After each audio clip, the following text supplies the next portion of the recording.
know, when you think of immortals on the screen, you think of Clark Gable, John Barrymore, Greta Garbo, Gary Cooper.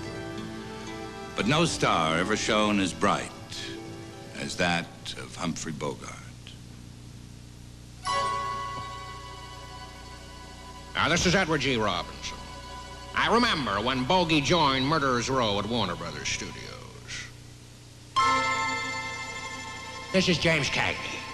He played a gangster so effectively that many people thought he was one himself. This is Sidney Greenstreet. Of course, it was extremely difficult to separate the private eye Bogey from the gangster Bogart because he was tough. This is Peter Lorre. I liked Bogey because he was 100% of what he was. This is Claude Rhines. That was very rich if you knew him, so you took all the advantages with the disadvantages.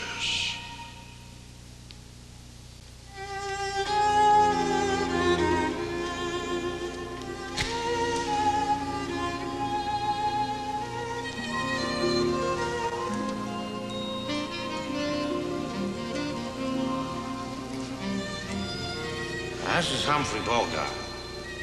I don't know what all the fuss is about. I probably made some of the worst pictures on celluloid.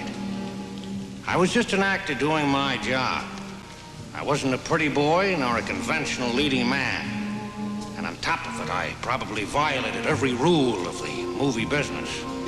But I tried to be a good actor. Now, don't get the idea that I ever played the all-American boy. I never did that. I played a variety of roles: a priest in the left hand of God, a Mexican in Virginia City, and a psychopathic sea captain in a picture called The Caine Mutiny. Now, there's no need to bring Ensign Harding to the stand.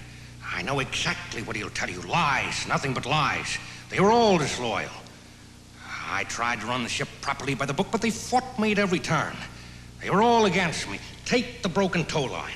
Defective equipment, no more, no less, but they encouraged the crew to go around scoffing at me and circulating wild stories. If the men want to run around with their shirt tails hanging out, let them. I was to blame for Mr. Merrick's incompetence and poor seamanship, but the strawberries. Yes, gentlemen, the strawberries, that's where I had them. They laughed at me, but I proved beyond a shadow of a doubt, and with geometric logic and deduction, that a duplicate key to the wardroom icebox did exist. And I'd have produced that key if they hadn't pulled the Caine out of action. Mr. Merrick was the perfect officer, but not Captain Queeg.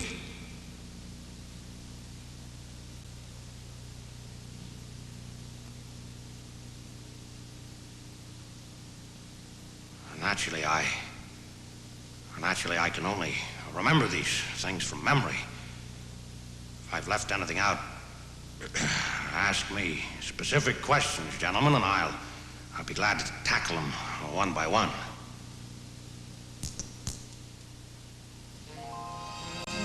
You know, out of 75 pictures, I do have my favorites. The Maltese Falcon, considered by many to be the best detective story ever made. To Have and to Have Not, the first picture I made with Lorre and Bacall. And there was the African Queen. That's a picture nobody in the Bogart cult watches. They say it wasn't me, it wasn't the real Bogey. It wasn't San Quentin or the Big Sleep. It was just a trip down a jungle river with a middle-aged guy named Humphrey Bogart. But it won me my one and only Oscar. I guess there's something to be said for that. You must remember this. A kiss is just a kiss. A sigh is just a sigh. The fundamental things apply. As time goes by. See you around, sweetheart.